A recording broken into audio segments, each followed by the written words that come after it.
everyone, it's Doug from Vermont Hoyas, and welcome to a case of mistaken identity, Hoya vitiensis yellow. As you all know, I had a Hall of Shame list that I had started around 3 years ago, and I had one plant remaining to flower on that, and that is this plant right here.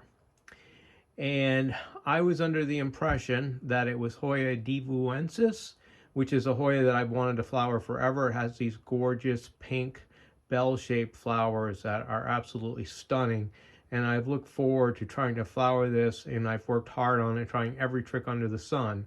Well, I have finally bloomed the plant, only to find out that it is not Hoya desvoeuxensis, but Hoya vitiensis yellow. So huge disappointment here in Vermont this morning. Let's take a look at how I grew this plant. First, I'm going to take you into the tent where it was growing. I had three specimens of this because I wanted to try growing it in all kinds of different ways to better my chances at flowering it. And I've got one here in coconut husk, and you can see how excited I was. I have a set of buds right here, and another set of buds way up here growing towards the ceiling. I'm growing them on these hooks that hang from my tent so that it allows this plant to sprawl out and grow really high, which I think was the trick in finally flowering this plant. But the disappointment is it was supposed to be Hoya desvoeuxensis. And unfortunately, I sold a number of these plants last summer as Hoya desvoeuxensis. So anyone who bought that from me, you don't have Hoya desvoeuxensis. You have Hoya vitiensis yellow, which is a new Hoya to me, but it's just not the Hoya that I was all excited to get. So it's not really, it wasn't really my fault. It really wasn't the person's fault that I got this plant from. I guess you can trace it back to the person making the mistake originally. The unfortunate thing is these leaves on vitiensis look exactly like they would on desvoeuxensis or megalantha. So until you've actually flower the plant, there's no way of telling. So the only true way to get Hoya desvoeuxensis is to get it from someone who actually flowered it and get a cutting right from that plant. And very few people in the world have actually flowered this desvoeuxensis. So very tough to actually get the real plant. So let's go back and take a look at the flowers of vitiensis yellow. Sorry about taking you on this long tour of my basement, but that's how it is. So here are the flowers. There's no scent. It's just like vitiensis, the mauve version. The corollas curl back, as you can see.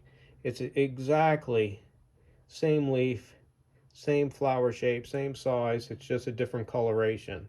So it's a very cool set of flowers. They're lightly pubescent corollas, sort of velvet-like. Lovely flower. Just a huge disappointment that it wasn't the plant that I really have wanted to flower all these years.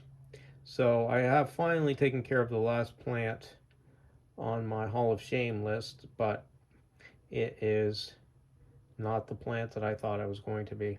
So that's about all I have to say. This one here is growing in tree fern substrate, a little bit of Osmocote thrown in.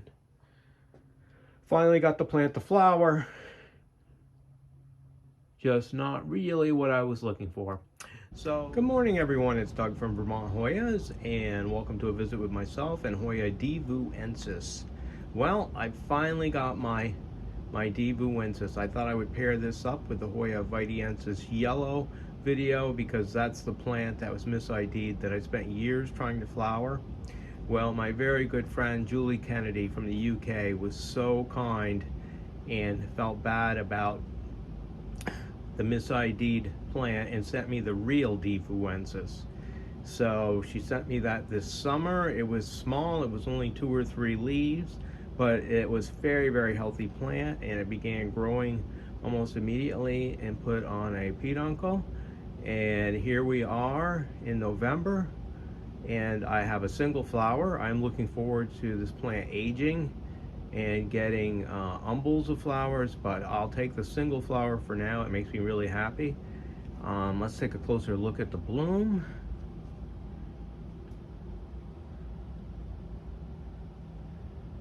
Look how beautiful that is. And this plant smells, the flower smells highly of butterscotch.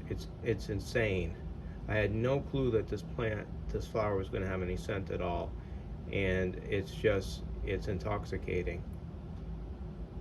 It's just a wonderful, wonderful flower. This plant was discovered by Ted Green on Mount Devu in Fiji back in 2011, I believe. It's just it's one of the most wonderful Hoya flowers out there. I am so excited to finally have flowered this plant. It turns out the real desvoeuxensis will flower in record time, in only a few months.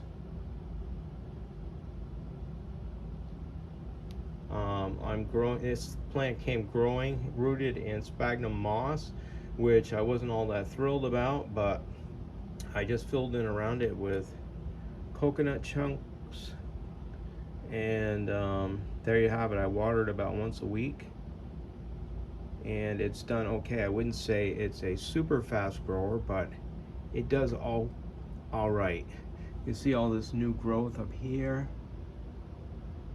so it seems happy enough in my lucky Hoya tent where I flowered so many rare Hoyas. There's something about that tent that these plants just seem to really like.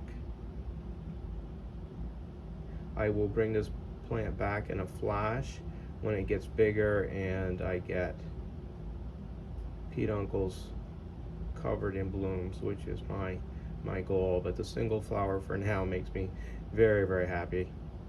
So that's it. I thank you for taking your time and visiting with me, Hoya vitiensis yellow and Hoya desvoeuxensis, and I'll be back really soon with more great Hoyas and Hoya growing tips. Thanks again for watching.